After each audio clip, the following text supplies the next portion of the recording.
Welcome to the Software Security Gurus webcast. I'm your host, Matias Madou, CTO and co-founder of Secure Code Warrior. This webcast is co-sponsored by Secure Code Warrior. For more information, see www.softwaresecuritygurus.com. This is the first in a series of interviews with security gurus, and I'm super pleased to have with me today one of the founding fathers of software security field, Dr. Gary McGraw. Hi, Gary. Hi, Madou. How are you? I'm good.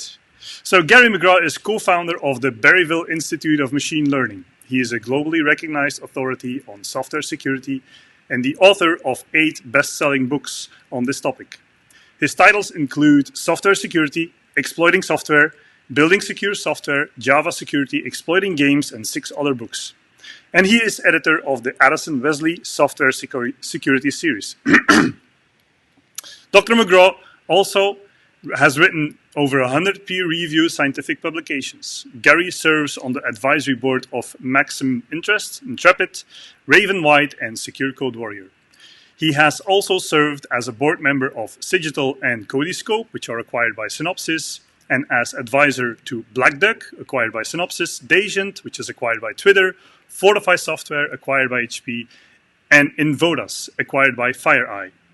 Gary produced the monthly Silver Bullet Security podcast for IEEE Security and Privacy magazine for 13 years. His dual PhD is in cognitive science and computer science from Indiana University, where he serves on the Dean's Advisory Council for the Ludi School of Informatics, Computing, and Engineering.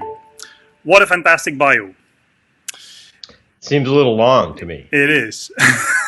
Maybe I should just stop doing stuff. It's not built overnight. You're making me feel old. Thanks a lot.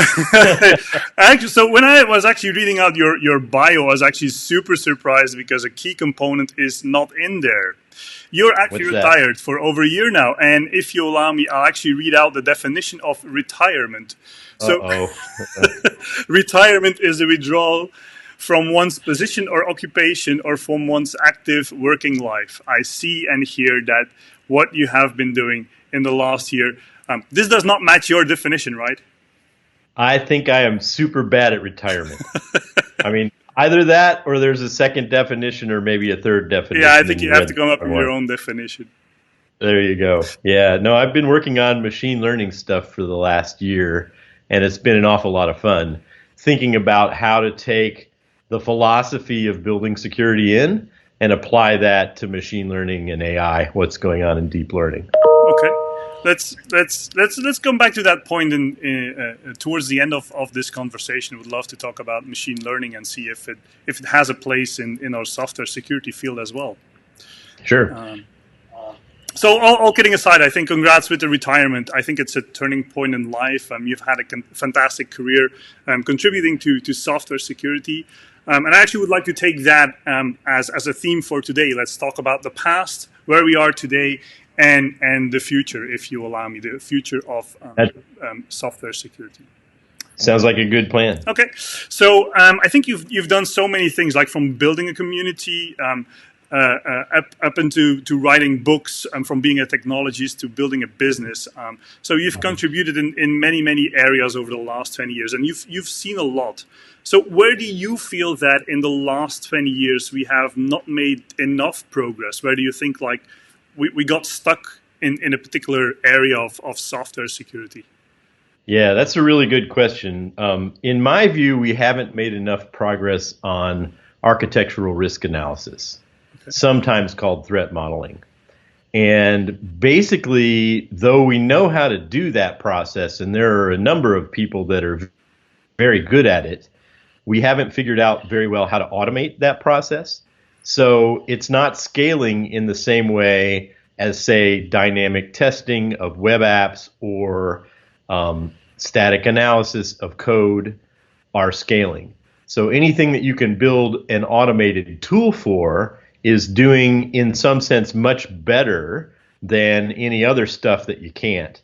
And you'll recall from Software Security, the book I wrote in 2006, that there are 7 touch points.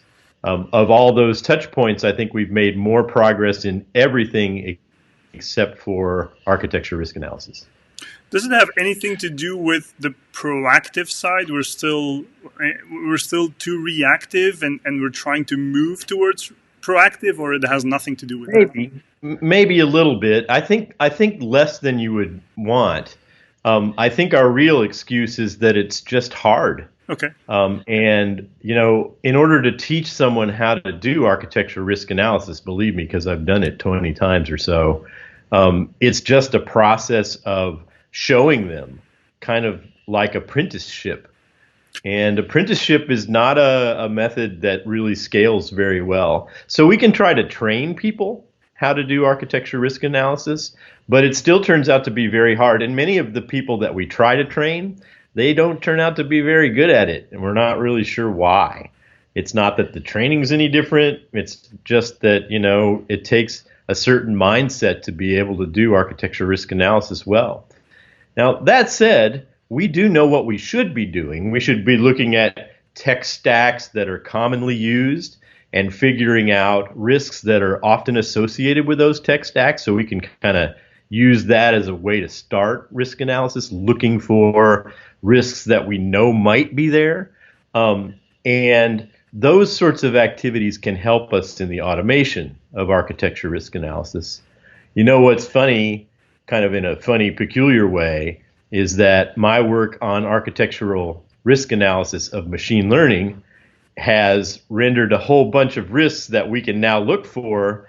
But of course, I'm starting with kind of the hardest thing in machine learning, and it's an interesting thing to do, but I guess that's just the way I've always approached everything. But so there's definitely a challenge in transitioning that knowledge from one person to another one. There's definitely an opportunity over there, not only in training, but also in automation.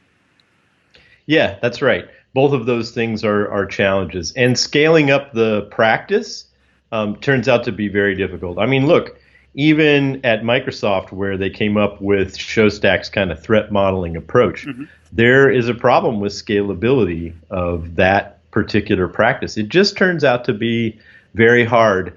And just because it's hard doesn't mean we can sweep it under the rug. I mean, if you look at the mad dash towards DevSecOps or SecDevOps or Sexy DevZopsy or whatever the thing is called, I mean, what you see is that we've spent a lot more time thinking about testing and automation and static analysis than we have on things like threat modeling and architectural risk analysis, just because they're automated. Okay. So anything that we can automate, we can stick into that kind of feedback loop, and anything that we can't, we're ignoring. Ignoring is a bad thing to do. So, okay, so that's something we've not made enough progress on in the last 10, 20 years. If we transition to today, if I look at AppSec today, well, actually, 10 years ago, it was a separate department. It was completely detached from developers. Over the last 10 years, we've seen satellites, people within engineering that are picking up software security, trying to write secure code, or security champions. Do we have sufficient companies that embrace that kind of ID, that it's in the development organization, or is it just like the really top organizations that embrace that? Is AppSec still? And is AppSec still? Go ahead. Still the top half, probably. Okay. I mean, if we think that there are something like, 8 million developers out there on Earth, and that's just a wild ass guess, I think that we've probably gotten to about 1 million of them. Okay. So there are lots more developers we need to get to.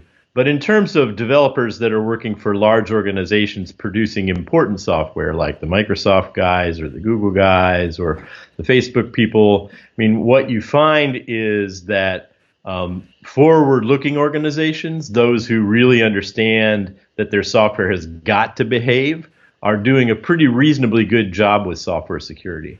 I also don't think that there was this massive transition from application security people in the network security group to software security. I never saw that.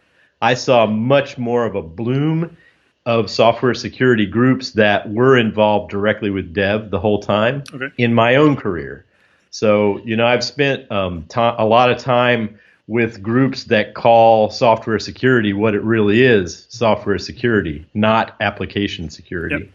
And even that nomenclature tells you the difference in approach, because those people who call this application security, generally speaking, came from a network security background, and they just marched up the OSI stack from layer 1 to layer 7, and eventually they got to layer 7, and guess what it's called? The application layer. And they're like, oh, we got to do application security too. But those were network people. And we cannot solve this problem with any number of network people. In fact, no numbers large enough.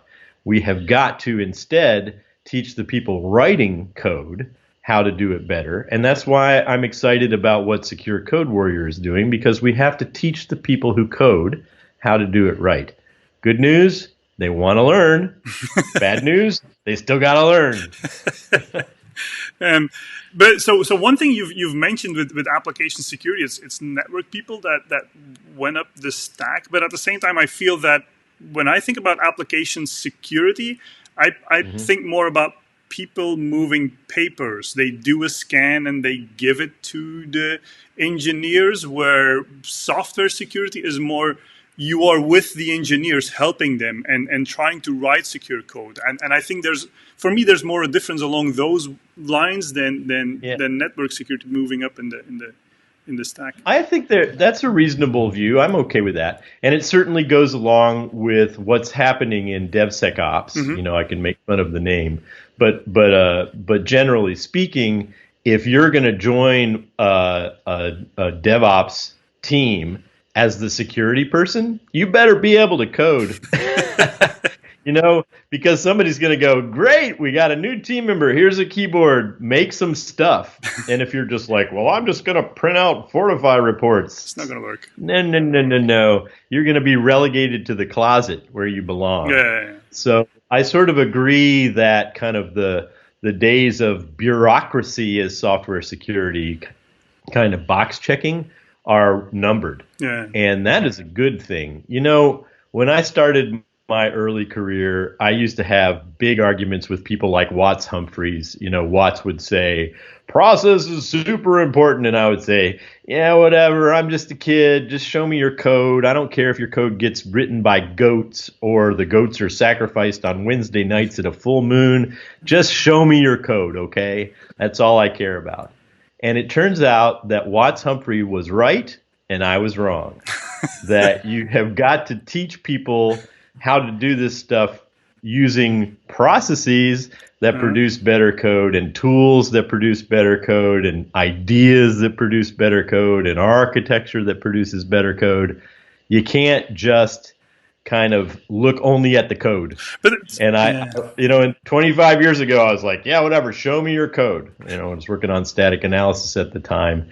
Now I know better than that. There's still a lot of opportunity, right? And there's a lot of plenty stuff that needs to be done, because I know that 10 plus years ago, you had a quite politically incorrect T-shirt at your previous organization that says, "We have jobs because you can't code."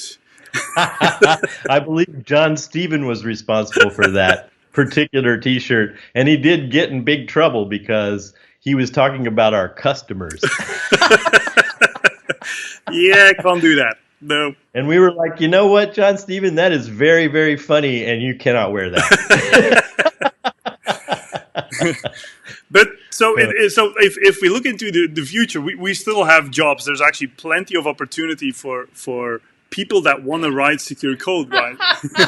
Are you saying we have jobs because nobody can code? Because I think that's what you just said. No, I think there's plenty of opportunity. I think that's what I said.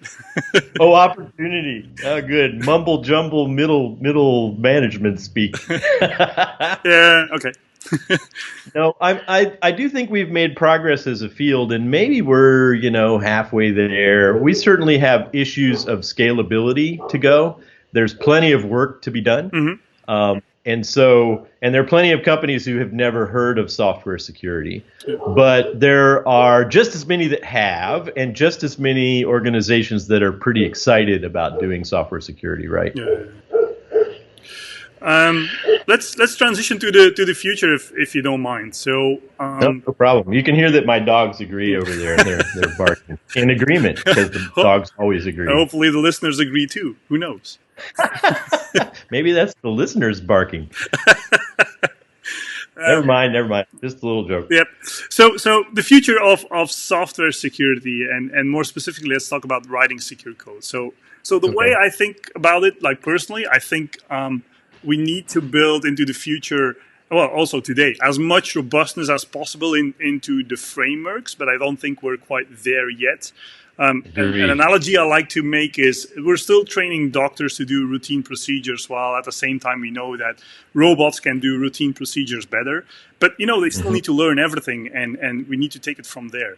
So you're working on machine learning. What do you think software security will be like 10 years from now? Will machine learning take over everything? Will there be an abundance of software security specialists? Like, where are we moving towards? I think we're going backwards. Okay. I hate to say it. If you look at what's happening in programming languages, I think that's the most important place to look right now. And in the early days when I was really helping to found the field of software security, we focused a lot of attention on C and C++ because those languages are a disaster from a security perspective. There are tens of thousands of things you can do wrong in C code that will lead to really serious security problems. I mean, the buffer overflows, stack-based buffer overflows, and so on. Those were real problems. And so when we moved to Java, even though I got my start kind of saying Java's insecure, Java had a lot of very important characteristics as a programming language. Type safety was one, some dynamic analysis was another, in real time where you can do runtime comparisons of things, the security manager and so on. Those were all forward progress. And if you look at what's happening now with dynamic languages that use the construct of assembly, Node.js and everything else, what you find is we're falling behind in our capability to look for bugs in some of those languages, the dynamically bound languages, because if the code's not there, it turns out you can't check it. And if you are waiting around to fetch the code to build an assembly right before you run it just in time, you're going to find yourself in trouble because you can't look for the bugs until the very last minute. And I'm worried about that. It reminds me a lot of how leveraged our economy is in the world according to debt. So if you think about this, we've been spending many, many years since the 80s squeezing the value chain as much as possible. We say, we don't want to store inventory. We want to just have those parts arrive right before we stick them on the machine because storing the inventory, that costs us money. And so we're just going to do it just in time. And we've been squeezing value chains since the 80s, and we got our economy so incredibly leveraged. No corporations were holding cash. Everybody was waiting on the inventory. It was a world supply chain that it turned out to be very, very fragile. And during this COVID thing that we're all experiencing now, we're talking on Skype, and so is everybody else, at least, Skype and Zoom and video conferencing, and we're not allowed to meet in person anymore for a while until this pandemic goes away. What we learned the hard way is just how leveraged our economy was. And it's going to take us a while to reconstruct those supply chains and to get the economy back on its feet. Frankly, our move towards dynamic languages is the exact same thing by analogy. And so I think we need to really learn a lesson from economics, not a simple lesson like, let's spend money earlier, but a hard lesson, which is if we invest time and money up front, it's going to save us in the long run. And in some sense, we have to have some inventory of security and good thinking and reliability and availability, all of the software ilities, so that we don't find ourselves caught with our pants down. Because as far as I can tell, everybody doing these video calls, no pants. I do not have a follow-up question for that one, to be honest. You're not going to say, stand up. Please, Very wise. please sit down, You've Gary. You've learned something over the years, Madou. Now, if you want, I can talk a little bit about machine learning security too, but I don't think that's the future of software security. Okay. I think that's just another important kind of technology wave that's sweeping the planet. And if we get in front of it, we can do a lot better job from a security perspective than if we just like wait around until machine learning is everywhere and then go, oh no, we're in deep trouble. Who would have guessed? But so is it correct to state that, well, with software security, there's not even a need for machine learning because we are not quite there yet. We have the fundamentals not right? Yeah. And I want to correct an assumption that is often made about my work. I am not trying to apply machine learning to software security at all. I don't really care about using machine learning to do security. I don't care. You can do that all you want. What I do care about is the opposite, securing machine learning. Yep. That is the very technology that we're building to do all this stuff, including security stuff, is itself insecure. Yeah. So we have to spend some time thinking about the way that we're building machine learning systems, the kinds of data sets that we're relying on, the learning algorithms that we're using, all of those things. And so at BIML, which is what we call the Berryville Institute of Machine Learning for short, at BIML, we spend a lot of time thinking about architectural risks that are built right into machine learning systems. And we published an important study on January the 13th about that recognizes and points out and describes 78 particular risks in machine learning systems, and in some sense provides the kind of information that an engineer or a technologist using machine learning, even applying machine learning or developing new kinds of machine learning, can think about to build a better system while they're doing that activity. That's why we did it. So people can find that at beml.org, beml.com? It's actually berryvilleiml.com. Berryville. And, you know, you've been to Berryville. In fact, you've helped even to oil my donkey, which is a hilarious thing. The donkey ate some stuff that was bad, and so we had to pour oil down its throat. And Madou actually helped me. He's a pretty good donkey holder. He was holding his head up while I was shoving oil down its throat. And the donkey lived. The donkey is still alive. It works. It worked. But Berryville, generally speaking, has more cows than people. And so it's kind of fun to have a Berryville Institute of Machine Learning. And the good news is the work that we've done has made a big splash already. Nice. I've had calls with the guys at Google and Microsoft and Amazon and other places, OpenAI, that are using machine learning all the time. And they're really excited to think about security in this way that I've been doing for 25 years and building security in, architectural risk analysis, and so on. So that's been very heartening. It's been really fun to work on for a year just for fun. And the fact that the work turned out to be great and people are super interested in it is very gratifying. I suck at retirement.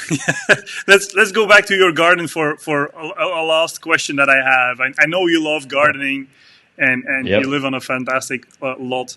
I also know you love well-crafted cocktails. So I do. Yes, indeed. What is the latest cocktail you've made with something out of your garden?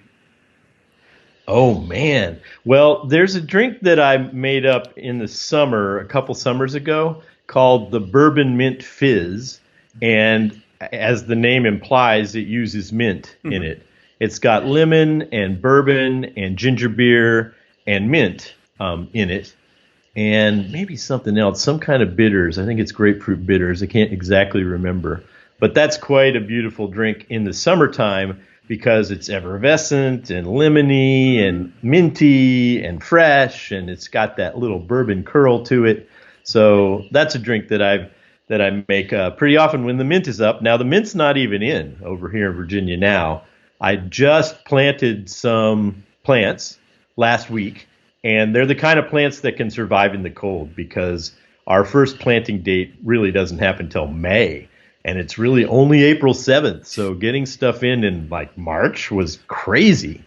But, global warming. Yeah. So that's another good thing. Next pandemic, here we come. So sounds like a very delicious cocktail in the direction of the tiki kind of stuff that I like, although it should be more rummish.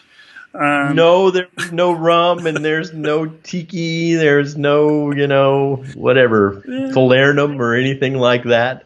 If this whole Corona thing is over, you know what? I'll jump on a plane and I'm happy to try it out and see if we can make it a tiki drink.